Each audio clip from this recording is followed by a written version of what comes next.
Hello and welcome to another video. In this one we're going to be looking at the NPC sheet since the wiki for the 5e entry for the NPC sheet has recently been updated. I thought it would be a good time to mirror that with a video. So let's open up our NPC list.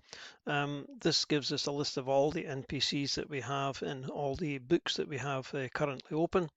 And we're just going to do a quick search for a goblin, and we're going to select this one here. So just looking at the sheet, we've got a main tab here where all the action happens, and we've got another tab. And in this one here, you'll get information about the goblin usually, and usually also there will be a link to an image of the actual creature. You won't see this in every NPC, but most of them will have that. If we go back to the main tab, then up at the top, we've obviously got the name of the creature. We've got our lock icon, which we'll come to later.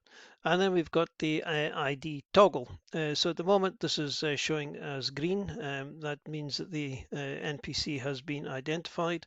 If we click that once, it'll change to red, meaning that the NPC has not been identified. So if we were to put this goblin onto the combat tracker, then what the player characters would see would be unidentified creature.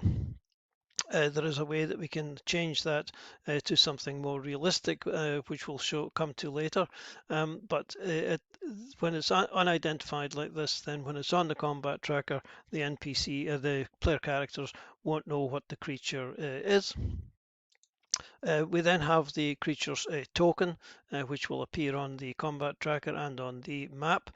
If this NPC were to be on the combat tracker or the map, that's where this token would show up. And then in the last little bit here, we've got this little speech bubble. And if we click on that, what that does is add this goblin to the DM's speaker list. If we click this drop down, we can see that Goblin and GM, and we can switch between the two.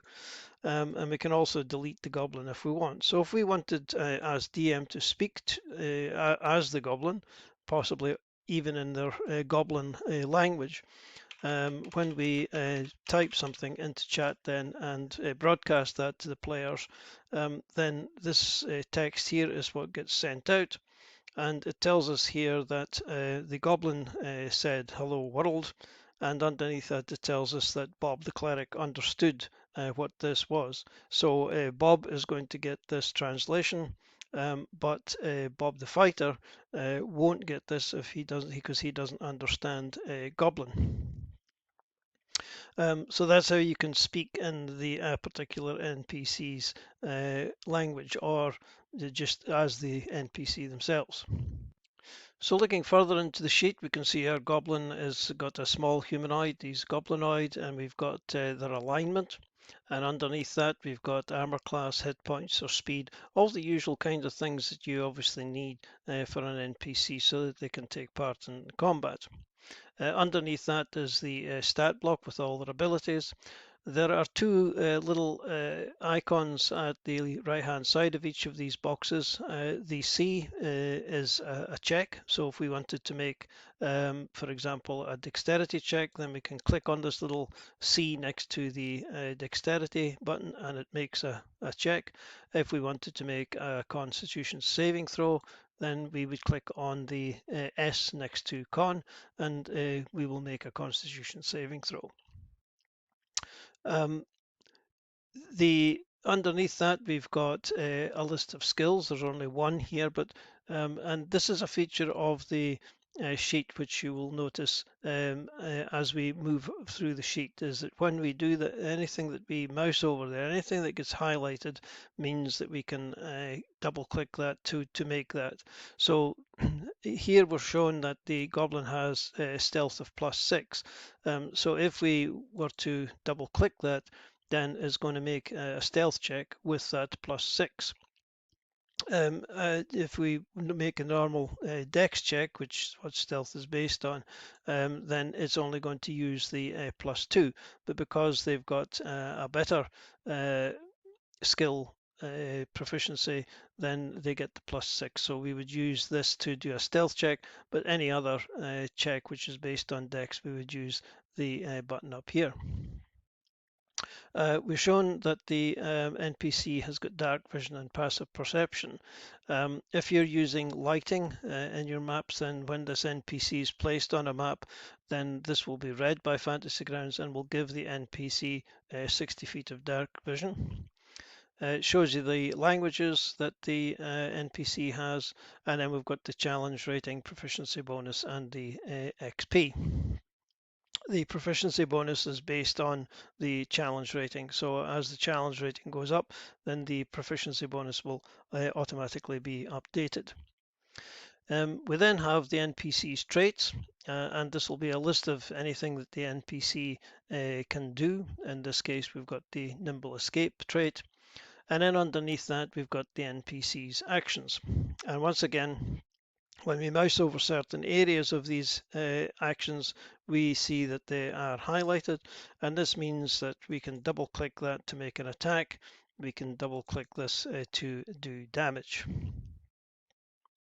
So that's a brief overview of the sheet, but mainly one of the most common questions I get asked is how to edit NPCs so that you can make them your own.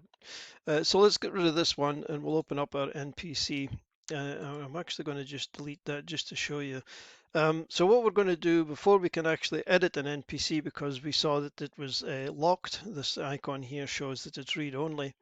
We want to be able to edit it, so what we're going to do is make a copy, and we're just going to drag the goblin and we're just going to drop it back down, and this will make a copy of the goblin. And if we open that now, we can see that the lock icon has changed to black, which means that we can now click on that to unlock the NPC, and we are now free to edit it.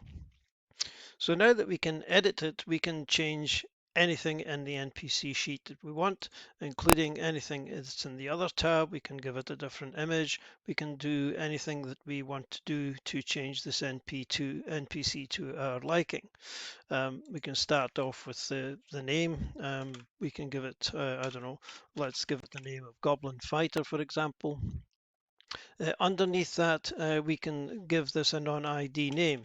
So this and if this NPC is identified, when we put this onto the combat tracker, instead of saying unidentified creature, which is the default, it'll now show greenskin, and that it's a bit better than unidentified creature. We can change the size, type, alignment, all of these things. Armor class, if we wanted to change the armor class, we just need to click in the box here and type in our new value. We can change the hit points just by, again, clicking and typing in a new value. If you change this, then you should also change the dice roll here, because this is what, if we look at the option down here, where are we? Yes, combat NPC hit points. It's set to standard, which means that this value here is used to create the hit points when the NPC is put on the combat tracker. But if we change it to max or random, then this dice roll is used to determine what the actual hit points are. So if you change the hit points, you should change the dice string as well. Damage threshold, generally this is used for objects, basically mimics the damage threshold rules from the Dungeon Master's Guide, I believe it's in. If you put a value in here, then the creature will take no damage from a single attack if the amount of damage done is less than the figure you put in there, and it'll take full damage if it takes that amount or greater. So if you put a figure of 10 in there, then it doesn't matter what source of damage it is, the creature won't take any damage at all unless that single attack does 10 or more. You've got the speed creature flying speed as well. Then we can add a comma here and just give it a fly 30 feet. Maybe they can hover, so brackets hover You can do whatever you like in there. This is just text which is read by Fantasy Grounds, and it will appear on the combat tracker when we look at the combat tracker later. We can change all the statistics. Again, we can just simply click in the box here and change the figure. The saving throws, if we wanted to give this NPC better saving throws than they could get by just simply clicking on the S here. I mean, for example, let's suppose they got a better con saving throw. So if we click in this box, we type in con and then let's say +3. Then when we come to make a constitution saving throw here, oh, we've done 2. But if you can see that, then they're now getting a +3 because it's using this con +3 here rather than the +0 that it would have got if we didn't have this con 3 in here. Skills we've already seen. If we wanted to add another skill, then we just separate them all by a comma. So comma, let's say perception +5, and again, when we mouse over these, we can make a perception check with a +5. We can add in vulnerabilities, resistances, immunities, condition immunities, etc. We'll look at that in another video. The senses, we can change these. You can edit all of that. You can add more languages. You can change the challenge rating, and again, this is just simply a case of clicking in here, deleting what's there. We want to make this a challenge rating 6. When we tab out of that, we see that the proficiency bonus is automatically gone up to +3 because that's what the proficiency bonus would be for a challenge rating 6 creature. Then we can just add in traits. So if we wanted to add in a new trait, then we can just click in the add item button, which will give us a blank line. We just give it a name, and we can give it some text which describes whatever it is that this trait's going to do. And we have the same kind of thing for the actions. If we wanted to add a new action, then we can click on this. So supposing we wanted to give them a new weapon, let's say we'll just give them a dagger. And the easiest way to do this is basically to copy, let's copy the melee, just copy the any existing ones, paste that in there, and then we just need to come down to here, get ourselves positioned in the right place and change the 1d6 to a 1d4, and we'll probably need to change this to a 4 or something like that as well to make that right. And you can tell that you've got it right because if you mouse over it, it'll highlight. If it doesn't highlight, then you've made a mistake somewhere along the line. And so all the actions are exactly the same. They all have an attack. These are fairly simple actions. We'll look at a more complicated example later. And then you've got all these other things here. You've got bonus actions, reactions, legendary actions, layers, and innate spells and spells. And these will actually just list the spells. The spells themselves will actually be in a trait or an action, but the spell casting block, these will list the spells if the NPC's got any